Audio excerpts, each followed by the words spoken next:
স্বামী দেখা যাচ্ছে সকালে বের হয়েছে, রাত্রে ১১টা আসছে, এসে সে ক্লান্ত, কাপড় চোপড় খুললো, তারপর সে কিছু খেয়েই ঘুমায় যেতেছে, তার বউ ভালোবাসা পাচ্ছে না, তখনই তার পরকীয়ার দিকে একটা অন্য যুগ চলে আসে।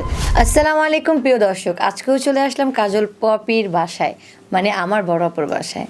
তো আমি আজকে যে বিষয়টা নিয়ে আসছি, অবশ্যই আমাদের কথা শুনলে বুঝতে পারবেন। তো আজকে আপুর সাথে একটু কথা বলি। আসসালামু আলাইকুম আপু, আপনি কেমন আছেন? আপু ভালো আছি, তুমি ভালো আছো? আলহামদুলিল্লাহ ভালো আছি। যতটুকু ভালো না থাকি ততটুকু ভালো হয়ে যায় আপনার কাছে আসতে, মানে সম্পূর্ণতা পাই। আচ্ছা যাই হোক, আমি যেটা আজকে যেই টপিক নিয়ে কথা বলতে চাচ্ছি, যে সবাই বলে প্রবাসীর বউরা ভালো না, মানে পরকীয়া করে, হ্যাঁ প্রবাসীর বউ পরকীয়া করে। আদৌ কি সব প্রবাসীর বউ সত্যি পরকীয়া করে? এছাড়া আদার্স সবাই তো করে, তাই না? অনেকেই তো করে আর কি, সবাই না, সরি, অনেকেই কিন্তু করে। এই বিষয়টা আপনি কি বলতে চান? উপবাসী ভাইদের হচ্ছে কি যে সব ভাইদের বউরাই পরকীয়া করে না, বেশিরভাগই করে। কারণটা হচ্ছে, আমি মনে করি উপবাসী ভাইরা যারা উপবাসে থাকেন, তারা যদি কিছুদিন থেকে এসে বিয়েটা না করে একবারই চলে আসেন, এসে তারপরে বিয়ে করেন, আপনারা একটা অ্যাসেট করে নেন, করে আপনারা তারপরে এসে বিয়ে করেন, আর যাওয়া দরকার নেই। আচ্ছা, তাহলে কি আমরা এই পরকীয়া বিষয়টা কমাইতে পারবো? হ্যাঁ, তাইলে আমরা পরকীয়া বিষয়টা কমাতে পারবো। একটা মেয়ে যখন স্বামী পায় বা ভালোবাসা পায়, তখন কিন্তু সে বুঝে যায় ভালোবাসাটা কী জিনিস। যখন তার হাজবেন্ড দূরে থাকে, তখন সেই ভালোবাসাটা পাওয়া যায় না। ভালোবাসাটা না পেলে তার মধ্যে একটা কষ্টের ভাব থাকে। ওই মুহূর্তে কেউ এসে যদি ভালো কথা বলে, তখন ওই মানুষটার প্রতি দুর্বল হয়ে যায় মানুষ। তখনই পরকীয়া আর কি, ওই ভালো লাগার থেকে দেওয়ার বা ভাই, মানে এটা আপু বলতে চাচ্ছেন যে সুযোগটা তখন অনেকটাই বেশি থাকে। হ্যাঁ, এই হচ্ছে কথা। আর হচ্ছে শুধু উপবাসী ভাইদের বউরাই কিন্তু পরকীয়া করে না। এখন আমাদের শেষ জমানা, আমাদের কিয়ামত খুব অতি শিগগিরই হবে, এটা বোঝা যাচ্ছে। কেন এখন ঘরে ঘরেই মেয়েরা এরকম করতেছে, স্বামী অফিসে গেছে, মানে শুধু মানে প্রবাসীর বউ না, প্রবাসীর বউ, অনেকের বই আছে। দেখা যাচ্ছে যে হাজবেন্ড চিন্তা করতেছে আমার বউকে অনেক ভালো রাখতে হবে, ছেলে মেয়েকে ভালো স্কুলে দিতে হবে, তখন তারা টাকার পিছনে দৌড়াচ্ছে, কাজ করতেছে, তখন বউকে কিন্তু সময় দিতে পারছে না।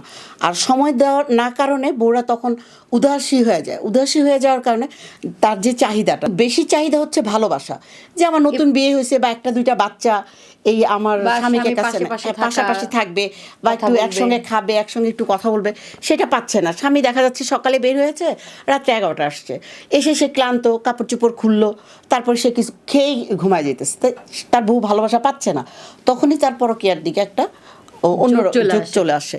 এই হচ্ছে কথা। আর আপনি কি বলবেন, এটা কি পরকীয়ার, মানে পরকীয়া না, মানে আমি বলতে চাচ্ছি যে প্রবাসীর বউ যারা আছে, তারা তো আর নিজে ইচ্ছা করেই পরকীয়াতে মিলে না, এখানে তাদের ডিস্টার্ব করার মতো তো অনেক তরুণ আছে না?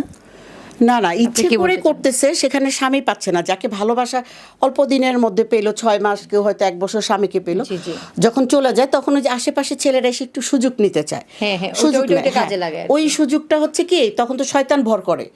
প্রতিটা দুইজন মানুষের পিছনে তৃতীয় ব্যক্তি হচ্ছে শয়তান। ওই শয়তান ভর করে, শয়তানের পাল্লায় পড়ে একটা মানুষ তখন ওই যে, হ্যাঁ ভাবি কিছু লাগলে বইলেন, বা আপু কিছু লাগলে বললেন, হ্যাঁ এই যে তাদের ভালো লাগা এই দিকে দেখতেছে, যারই সে তো আমাকে খুব টেক কেয়ার করতেছে, তখন তার ভালো লাগার থেকে ভালোবাসা হয়ে যায়। তখন টাকাও চিন্তা করে না, সম্মানও চিন্তা করে না, তখন সে ভেগে যায়। আর উপবাসী না, বা আমাদের উপবাসী ছাড়া যারা পাশে থাকতেছে, তাদের বউরা এটা করতেছে। যে মানে যখন চাহিদা ডাকে তখন মনে করেন বিবেক বুদ্ধি লোপ পায়। হ্যাঁ, আমি আসলে বলবো যে প্রতিটা ভাই যারা চাকরি করেন বা বিভিন্ন বিজনেস করেন, একটু বউকে সময় দেওয়ার জন্য। কেন আমরা কিন্তু সবাই চলে যাব, তো এত টাকার পাহাড় দিয়ে কোনো লাভ নাই। আমাদের সবাইকে ভালোবাসতে হবে, ছেলে মেয়েকেও ভালোবাসা দিতে হবে, বাবা মাকেও দিতে হবে, সবচেয়ে বড় হচ্ছে স্ত্রীকে দিতে হবে। কেন স্ত্রীটা শেষ সময় না কাজে লাগবে। স্ত্রীটা হচ্ছে কি, আপনাকে ছেড়ে আরেকজনের কাছে তখনই যাবে যখন আপনার কাছে অবহেলা পাবে, যখন পুরোপুরি ভালোবাসাটা পাবে না। তো ভাইরা সম্পূর্ণ সময়টা যখন পাবে না, আপনি কিছুটা সময় ওখান থেকে বের করবেন, একটা টাইম দিবেন যে এই টাইমটা আমি কাজটা করবো না, বা কম করবো, বা ইনকামটা একটু কম করব, ওই সময়টা বউকে দিই। তাইলে কিন্তু আমাদের আর পরকীয়ার ঝুঁকিটা থাকবে না। প্রতিটা মানুষেরই ভালোবাসা আসলে উঠে, হয়তো আমাদের বয়স হয়ে গেছে, আমাদের জাগে না, কিন্তু আমাদের যখন কম বয়স ছিল, হাজব্যান্ড দূরে গেলে সারা রাত জেগে থাকতাম, সারা রাত বসে বসে রিমোট টিপতাম, টিভি দেখতাম, দেখা গেছে সকালে আসবে, সকালেও আসে নাই, সারাদিন গেছে ওই যে কান্না করতেছে, ভাল লাগতেছে না, অস্থির একটা ভাব, এই যে চাওয়া একটা পাওয়া এই যে চাপা একটা কষ্ট না হ্যাঁ, কারোর কাছে বলা এইটা। যাবে না, বোঝানো যাবে। হ্যাঁ, এই জিনিসগুলো আর কি মেয়েদের মধ্যে বেশি কাজ করে। ভালোবাসা খুব বেশি মেয়েরা চায়, মেয়েরা তো অল্পতেই গলে যায়। আপনি আপনার বউকে দেখবেন, আপনি ডাল ভাত খাওয়ান বা যা খাওয়ান, আপনি একটু ভালোবাসা বেশি দিবেন, দেখবেন যে সে আপনার খুব যত্ন করতেছে। মেয়েদের কিন্তু এইটাই বেশি ইয়ে। আর কিছু আছে এগুলো আসলে মেয়েদের মধ্যে পড়ে না, আমি মনে করি না ওরা মেয়ে আছে। যারা স্বামী থাকাকালীন সময় পাচ্ছে, টাকা পাচ্ছে, সমস্ত কিছু পাচ্ছে, হ্যাঁ, এর মধ্যে কিছু মেয়ের আছে। হ্যাঁ, তারপরও যারা পরকীয়া করে, আমি বলবো অ্যাকচুয়ালি এটা তাদের পেশা। তারা 4টা-5টা প্রেম করতেছে, দেখা যাচ্ছে প্রেমিক আছে, এটা তার স্বামী আছে, চরিত্রর তার কি- চরিত্র, এটা হচ্ছে তার চরিত্র, তার ফ্যামিলিটা ওরকম। একটা ভদ্র ঘরের মেয়ে বা একটা খানদানি ঘরের মেয়ে কখনো সে 3টা-4টা প্রেম করতে পারবে না, কারণ তার সমাজ সম্পূর্ণতা চিন্তা পাওয়ার করবে। পরেও। হ্যাঁ, সমাজের চিন্তা করবে, বাবা মার চিন্তা করবে, মান-ইজ্জতের চিন্তা হ্যাঁ, করবে। ফ্যামিলির চিন্তা করবে। আপনারা কি দেখছেন আজও কোনো শিক্ষিত ঘরের বা ভদ্র ঘরের মেয়েরা কখনো এই ধরনের কাজ করছে? বেশিরভাগই গ্রামে এই ধরনের কাজ আচ্ছা, করে। আপনি বলতে চাচ্ছেন তাহলে যে যারা প্রবাসী ভাই আছে তারা যদি যারা করে ফেলছেন তারা দ্রুত চলে আসবেন, আর কিন্তু যারা না করেছে তাদেরকে সাজেস্ট কি দিতে চান যে তারা একেবারে সম্পূর্ণ কাজ করে হ্যাঁ, সম্পূর্ণ গুছায় গেছে, একবারে চলে এসে তারপর বিয়ে করা উচিত। যে তারপরে যাক, কোনো সমস্যা যাতে নাই। আবার বাইরে না যাওয়া লাগে। মাথার চুল পড়ে যাক, কোনো সমস্যা নাই, কিন্তু আপনি এসেই করেন, বর্তমানে- আপনার বউকে যেন সময় দিতে পারেন। আচ্ছা, এই যে যেমন অনেক ভাইয়ারা কিন্তু বাইরে থাকে, তো অনেকে প্রেম করে বিয়ে করে রেখে যায় অনেক সুন্দর সুন্দর আপুদের, বা অনেক ভাইয়ারা দেখা যায় যে যখন 5-6 বছর করে আসলো বাইরে কাজ করে আসলো, তো বাংলাদেশে আসার পরে নিজে সুন্দরী দেখে ফ্যামিলি দেখে বিয়ে করাই দিল বা প্রেম করে বিয়ে করে নিল, কিন্তু সেই বউটাকে মাত্র 2-3 মাস সময় দিয়ে সে বাইরে চলে গেল। তো এটাকে আপনি কি বলতে চান? এটাকে কি এটা আমি বলবো হচ্ছে, আমার প্লেটে খাবার দিল 1 প্লেট, কিন্তু খাবারটা আমি অর্ধেক খেতে না খেতে যদি প্লেটটা নিয়ে যায়, আমার পেটে তো ক্ষুধা থেকে যাবে, তখন আমি খাবারের জন্য তো খাও মাও করবো। এখন আমি অন্য খাবার পাই আর যেই খাবারই খাই। তো আমি বলবো ভাইরা, যারাই আপনারা দেশে এসে সুন্দরী দেখি বিয়ে করে চলে যাবেন না, বিয়ে করে থেকে যাবেন, বউ রেখে গেলে অন্য পরকীয়া করবেই।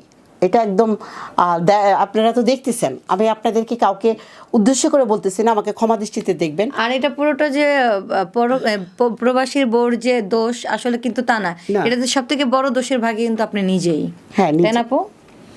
তো ধন্যবাদ, আজকে এই পর্যন্তই। আপুর কাছ থেকে জেনে নিলাম পরকীয়া কিন্তু ঘরে ঘরে হচ্ছে বর্তমান ঘরে ঘরে সময়। যদি হচ্ছে। পরকীয়া থামাতে চান, বউকে পর্যাপ্ত পরিমাণে সময় দেওয়ার চেষ্টা করেন, আর সময় যদি অতিরিক্ত না দিতে পারেন, অবশ্যই তার সাথে জরুরি কথা বলা দরকার, তাকে টাইম দেওয়া দরকার, আর তার আশেপাশে থাকা দরকার। তার শুধু মেয়ে মানুষ এটা না যে সংসার করতে আসে শুধু একা একা সংসার শ্বশুরবাড়ি বা খাওয়ার কারণে আসে বা পড়ার কারণে আসে, বিষয়টা এরকমটা না। না, তো তাহলে স্বামীর বাড়িতে যদি স্বামী না থাকে, তাইলে সেখানে নারী শূন্য। রাজার মেয়ে কিন্তু বিয়ে দিত না। হ্যাঁ, রাজার মেয়েটাকে রাজার অনেক আছে খাওয়াইতো রাখতো। হ্যাঁ, রাজার এটাই। মেয়েটাও বিয়ে দেয় ভালোবাসার জন্য, তো তার একটা স্বামী প্রয়োজন। প্রতিটা অবশ্যই। নারীরই একজন পুরুষের প্রয়োজন, স্বামীর আদর প্রয়োজন। ভালোবাসা তো আজকে প্রয়োজন। এই পর্যন্তই। ভালো থাকবেন, সুস্থ থাকবেন। আল্লাহ হাফেজ। আসসালামু আলাইকুম।